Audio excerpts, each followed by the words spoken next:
if your number one is America first, this isn't America first. That's not an America first position you're making. Everybody has their own individual choices that they make, but your choices will have a direct impact, specifically during a time like this. If you think this is a truly important time, if in the back of your mind you're like, nah, Kamala winning's not that big of a deal, keep doing what you're doing. Light it up. Yep. But if you don't, come November 5th, while we're campaigning, and you sit there like, record's been broken.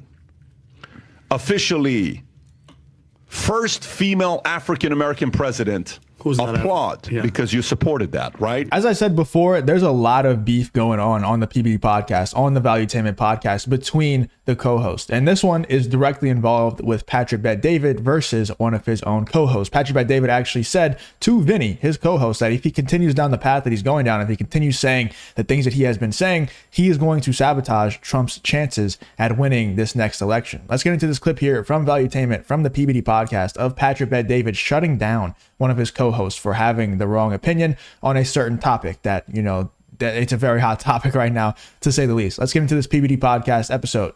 How do you feel about Trump right now? I'm not that when people go, oh, you're just a loyalist. I don't like the border situation, and I don't like that. What can he do to lose your vote?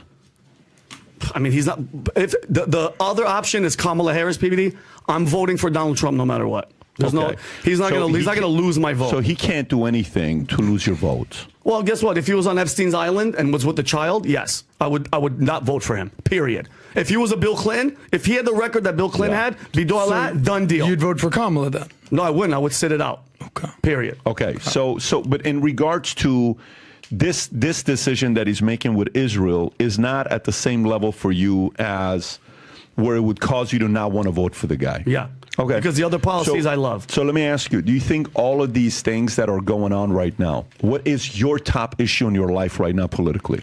What's your number one? Rank your top issues. My top issues right now. You do it in the comments too. I want to see what you guys have to say before Vinny does it. So pause the video here and let me know in the comments, what are your top issues politically? I would have to say, number one, economy. I like cars. I like buying cars. I want to buy some more cars with lower interest rates. Number two, I would like to invest in some real estate without the interest rates being extremely high. That's obviously the same thing. So economy is number one for me, and then immigration number two, and then after that it's the foreign policy, like sending money to the other wars that are not in the United States that somehow we find a way to be involved in every single time, even though they don't actually involve us.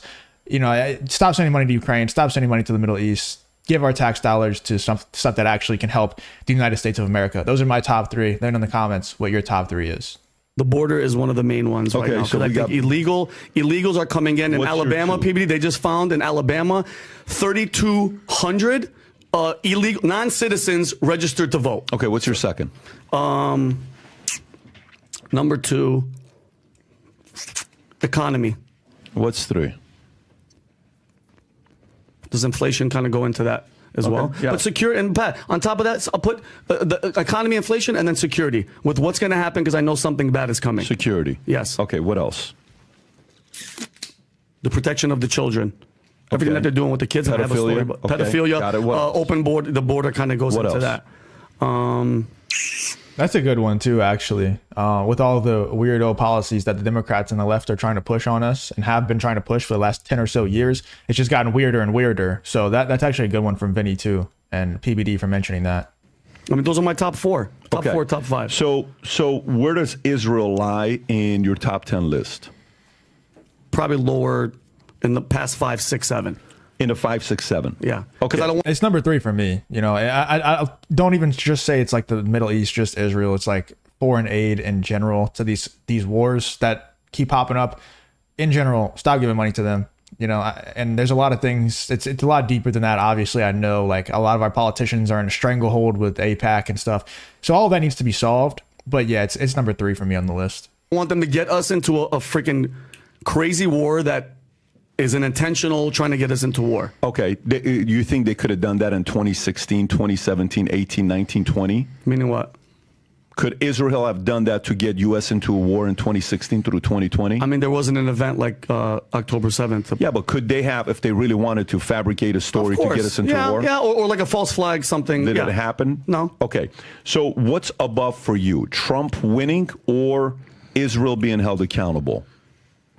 For right now, the way that the world's going, Trump has to win. That's my number one. So that's the part about when, do you think Candace and all this stuff that's going on, Dan, Tate doesn't live here. Tate lives in Romania. Okay, so Tate, U.S., of course, they want Trump to be the president. Tate's a Trump guy. He's publicly said it. Do you think all of that helps Trump's case or hurts Trump's case? Hurts Trump's case. How do you feel about that?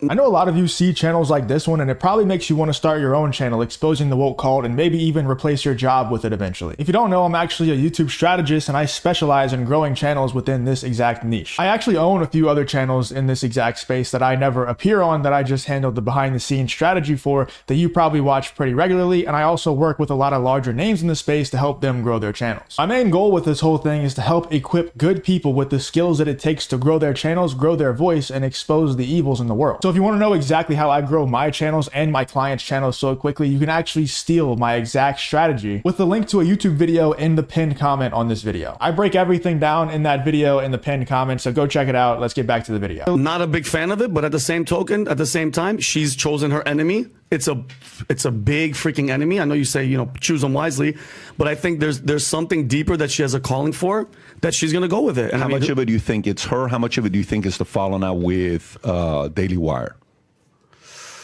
I think the Daily Wire situation sparked a fire in her that's taken off, and it's way past that. Ben Shapiro is so far back in her rear view, it's insane. It's like now it's a bigger issue.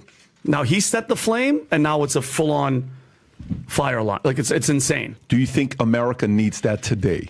What? That, just going through that whole Israel thing today. I mean, do we need it? I think we do need it. Okay. I think we have to have. How do you think the left feels about it today? Of course, anything that's having us fighting with each other is obviously huge. Got it. So the left's going to use this big time, and that's why they wrote an article titled "What? Far-right influencers talking about guys like you turn against Trump campaign," and that's a WAPO story. Who does that help? The left, obviously. Who does that hurt? The right, Trump. So when November 5th comes and Kamala's president, remember these days. Just letting you know. When November 5th comes and all of these guys, when and by the way, trust me, you're going to get swamped with support and messages today. You're going to be swamped with messages of support today. Swamped. But this is the same cult-like behavior that we criticize the left for.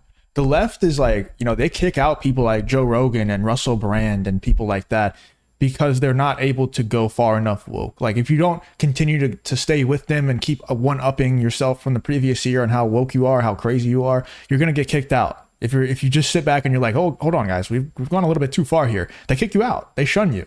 That's kind of what Patrick Bet-David's doing here with Vinny. He's like, we can't afford to disagree with anything that Donald Trump is doing. Because if we do, then we're going to lose. It's like, that's a very cult way of looking at it. Vinny is still saying to Patrick Bet-David here that, yeah, I disagree with Donald Trump on this one thing, but it's 5th or 6th or 7th on my list. So I'm still going to vote for Trump, obviously, because the alternative is Kamala. But I still disagree with him on this one thing. And Patrick Bet-David's basically saying, no, you can't afford to disagree, because if you disagree with even one thing that Donald Trump says, it's going to be your fault when Kamala Harris wins the presidency. And I just don't like that way of thinking. Even if he is right, even if he's correct, Patrick Bet-David is, I don't like that way of thinking. I just think that's very cult-like, and that does not breed free thinking. That doesn't breed free conversation. That breeds the woke cult, but on the other side. Two sides of the same coin at that point. That's not, I don't know. Let me know in the comments how you feel about that. That rubbed me the wrong way a little bit. I've really liked Patrick Bet-David, and I supported him, a lot recently. I've been defending him against a lot of people in the comments who are trashing him, but that's something that, to me, I completely disagree with, that way of thinking. But maybe I'm wrong. Let me know in the comments. Vinny, you're the only guy, you're this, and you're that, and you're this, and yeah. Great. When that happens, they're not sitting there matching your number one, which your number one is Trump winning. Their number one is their hate and dislike for Israel. That's their number one. You have to kind of pick and choose which one's going to be your number one. If your number one is America first, this isn't America first. That's not an America first position you're making. Everybody has their own individual choices that they make, but your choices will have a direct impact, specifically during a time like this. If you think this is a truly important time, if in the back of your mind you're like, nah, Kamala winning's not that big of a deal, keep doing what you're doing. Light it up. Yep. But if you don't, come November 5th, while we're campaigning, and you sit there like, record's been broken.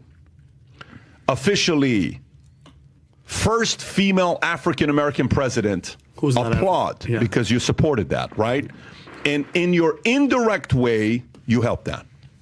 That's the part where the left is united, and that's the part where the right is fragmented. Yep. The right is fragmented. And why is the right fragmented? Ego, pride, I'm right, I know what I'm talking about, da-da-da-da, pa-pa-pa-pa, da-da. Today is... I don't think it really matters. I just disagree hardcore with what PBD is saying here. I don't think anyone who is claiming America first, saying that they're America first, which I think a lot of you watching are probably America first, so you can correct me if I'm wrong. Not many people out there who are claiming to be America first would ever vote for Kamala Harris no matter what happens. I don't think Vinny and people like Vinny saying that Trump's stance on the Middle East is not a good one and he disagrees with them, but he's still going to vote for Trump. I don't think that's going to make America firsters who are watching the Patrick Bet David podcast and watching these types of, content. I don't think that's going to make them sit back and say, oh, Vinny just said that he disagrees with Trump on Israel. I'm going to go vote for Kamala Harris. Like, America firsters are not saying that. That's not going to happen. Anyone who is America first and doesn't like America's involvement in the Middle East and how much the Middle East, that certain country that Ben Shapiro loves so much, has a stranglehold on us, anyone who doesn't like that, who's America first, they're not voting for Kamala Harris no matter what. The only people who vote for Kamala Harris who also share that same opinion that Vinny has are people who just hate America and also hate America's allies. That it's like Hassan and Hassan Piker's audience, those types of people who Hassan has basically came out in support of Hamas, which is disgusting.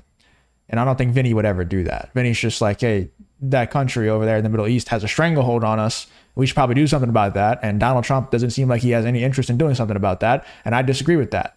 But I'm still voting for Trump. I don't think that's swaying any America firsters over to voting to Kamala Harris. But you can let me know in the comments if I'm completely wrong on that. What do you think about Patrick Bet David kind of checking his co-host and saying that he's going to be the reason why Kamala Harris wins the next election and not Donald Trump?